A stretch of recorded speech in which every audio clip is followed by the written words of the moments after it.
10 सदस्यीय सपा प्रतिनिधि मंडल पहुंचा पूर्व प्रधान हरि मोहन यादव के घर। चित्रकूट में लोहरवाड़ा के पूर्व प्रधान हरि मोहन यादव के घर को ध्वस्त किए जाने को लेकर सपा के प्रदेश स्तरीय प्रतिनिधि मंडल ने गांव पहुंचकर जांच की। पूर्व राज्यसभा सांसद विशंबर निषाद के नेतृत्व में 10 सदस्यीय प्रतिनिधि मंडल ने मौके पर पहुंचकर जांच की। प्रतिनिधि मंडल में राज्यसभा सदस्य विशंबर निषाद, सपा जिलाध्यक्ष शिवशंकर यादव समेत 10 सदस्य शामिल रहे। प्रतिनिधि मंडल के सदस्य राज्यसभा सांसद विशंबर निषाद ने मामले को लेकर निंदा की। जो बताई गई है 1041 नंबर, ये बड़ा नंबर है। इसमें स्कूल ही बना है 4.5 बीघे लगभग रकबा इसका, और इसमें बहुत से मकान बने हैं। अगर चारागाह की ज़मीन खाली कराना होता, जब मकान बन रहे थे तब प्रशासन कहाँ गया था? 30 साल 40 साल पहले इन्होंने जिसने मकान बनाया होगा, मकान दूसरे से खरीदा, और भी मकान बने हुए हैं। तो ये तो केवल समाजवादी पार्टी के नेता होने के कारण उनका उत्पीड़न किया गया है, ऐसा प्रतीत होता है। और पूरे गांव की बस्ती है, गांव के लोग बसे हैं। वैसे भी अगर लंबे समय तक जो है तो ज़मीन में कोई सरकारी ज़मीन में बसा हुआ है, अगर 15 साल 20 साल तक उसका कब्जा है तो उसको वैसे भी नहीं बेदखल किया जा सकता। अगर बेदखल करना है तो उसका बकायदे कोर्ट से नोटिस होता है कि प्रॉपर उसकी एक शिकायत होती है कि आप इतने रकबे में, इतने गुणे इतने रकबे में आपका अवैध मकान बना है, इसकी ज़मीन है, आपको क्या कहना है। उनको मौका दिए जाने चाहिए। बिना मौका दिए यहाँ जिला प्रशासन ने कार्रवाई की, ये बहुत गलत है। और इसके लिए माननीय विधायकगण MLC साहब हैं, लोग माननीय राष्ट्रपति जी को अपनी बात बताएंगे, कहेंगे। और तो क्या लगता है कि सपा विधान परिषद में इस मामले को रखा जाएगा? तो क्या लगता है सपाइयों से डर रही है सरकार? सपाइयों से क्या डर रही है? संविधान को खत्म करना चाहती भारतीय जनता पार्टी। जो परम पूज्य बाबा साहब अम्बेडकर ने दलितों को, पिछड़ों को, गरीबों को पढ़ने लिखने का अधिकार दिया था, उनको अच्छे मकान में रहने का अधिकार दिया, अच्छे कपड़े पहनने का अधिकार दिया था। तो भारतीय जनता पार्टी चाहती है कि फिर से जो है उसी तरह से लोग रहें जिस तरह से जो है तो 100 साल पूर्व जो लोग रहते थे, तो फिर से उसी तरह के ये दलितों पिछड़ों के खिलाफ कार्रवाई हो रही है। इसीलिए ये दुनिया के जितना भी ये आडंबर कर रहे हैं। और सबसे बड़ी बात यह है कि भारतीय जनता पार्टी अपने जो है उसको छिपाने के लिए, कि बेरोजगारी का मुद्दा छिपाने के लिए, कहीं नौकरी नहीं दे पा रहे हैं, महंगाई के मुद्दे को छिपाने के लिए, जो अन्याय अत्याचार तमाम हो रहे हैं उसको छिपाने के लिए कोई ना कोई नई ऐसी कार्रवाई, छोटी मोटी नई चीज़ पैदा कर देती है जिससे कि लोगों का ध्यान उधर जाए और मेन जो मुद्दा महंगाई है, बेरोजगारी है, और जो भारतीय जनता पार्टी जिस तरह से कर रही है उसकी तरफ न जाए। ठीक सर। ये जितनी भी कार्रवाई हुई है वो असंवैधानिक, न्याय संगत नहीं है। एक आदमी के ऊपर कोई ऐसा मुकदमा तो नहीं था हरि मोहन यादव के ऊपर जिस मुकदमे में डकैती के मुलजिम हो, गुंडा टैक्स वसूलने के मुलजिम हो, ये कोई ऐसे मुलजिम हो कि किसी को धमका करके किसी की ज़मीन लिखा लिया हो, गुंडागर्दी करते हों।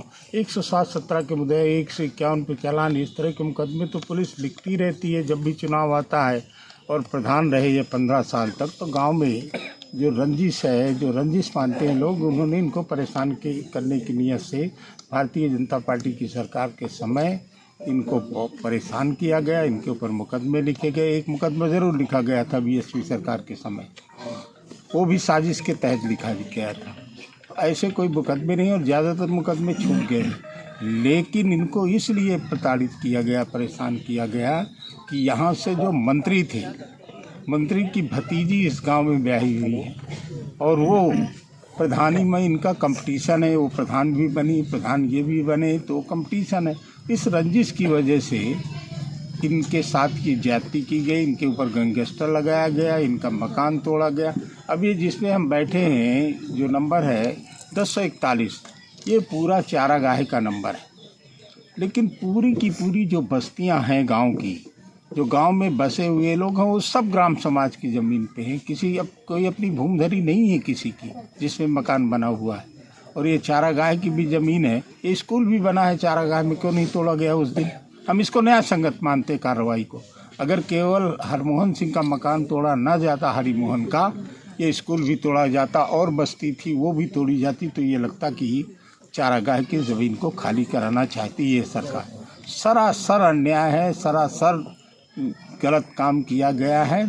इस तरह के कृत्य की हम आलोचना करते हैं और इस लड़ाई को हम लड़ेंगे। और जो प्रतिनिधिमंडल आया है वो राष्ट्रीय अध्यक्ष जी को रिपोर्ट सौंपेगा और जो भी उनका दिशा निर्देश होगा उससे उसी तरह की आगे लड़ाई लड़ेंगे। देखिए, भारतीय जनता पार्टी के पास कोई मुद्दे नहीं है और केवल ध्यान भटकाने के लिए और ये जो पक्षपातपूर्ण कार्रवाई की जा रही है, जैसा कि अभी माननीय सांसद जी ने, विधायक जी ने बताया, ये 1041 का पूरा रकबा चारागाह है और आप एक व्यक्ति को टारगेट कर रहे हैं और मुकदमे तो ऐसे लिखे जा रहे हैं कि जैसे वहाँ बैठ करके आप मनगढ़ंत जब मन आया आपने मुकदमा दर्ज कर लिया। और सबसे ताजुब की बात यह है कि अभी इन्होंने हमें जो प्रपत्र दिया उसमें 7-8 मुकदमों में ये बरी हो गए हैं, उनको भी फिर चिन्हित कर दिया गया। तो निश्चित तौर पर ये बेरोजगारी से, महंगाई से, किसानों से, ये सारे मुद्दों से ध्यान भटकाने के लिए केवल इस तरीके का कृत्य कर रहे हैं। और निश्चित तौर पर इससे समाज में जो ये असमानता या जो ये इसके प्रति बच्चों की क्या भावना होगी। भाई बच्चे आज बाहर इस सर्द में बाहर रात व्यतीत कर रहे हैं, उनका कोई कसूर नहीं, सारा सामान पूरा इसके नीचे दब गया है उनका, तो बैंक था। तो ये एक प्रकार से अमानवीय कृत्य है और इसकी हम आलोचना करते हैं। ये जो प्रतिनिधिमंडल आया हुआ है, ये प्रतिनिधिमंडल रिपोर्ट माननीय राष्ट्रीय अध्यक्ष अखिलेश यादव जी को सौंपेगा और इसके बाद अगली जो रणनीति होगी, जो कार्रवाई का हिस्सा होगा, उसके लिए माननीय राष्ट्रीय अध्यक्ष अखिलेश यादव जी तय करेंगे। फिर इसके बाद हम लोग उस पर काम Jaswant telecom mobile repairing, parts एवं मोबाइल एक्सेसरीज के थोक विक्रेता। हमारे यहाँ कुशल इंजीनियरों द्वारा हर प्रकार के Samsung, iPhone, Nokia, Vivo, MI, Honor, Oppo, Motorola आदि मोबाइल की बेहतरीन रिपेयरिंग की जाती है। अब आप अपना मोबाइल रिपेयरिंग कराएं विद ओरिजिनल पार्ट्स के साथ। जसवंत टेलीकॉम, हमें आईफोन स्पेशलिस्ट, हाईवे प्लाजा के सामने, मंडी चौराया, मथुरा।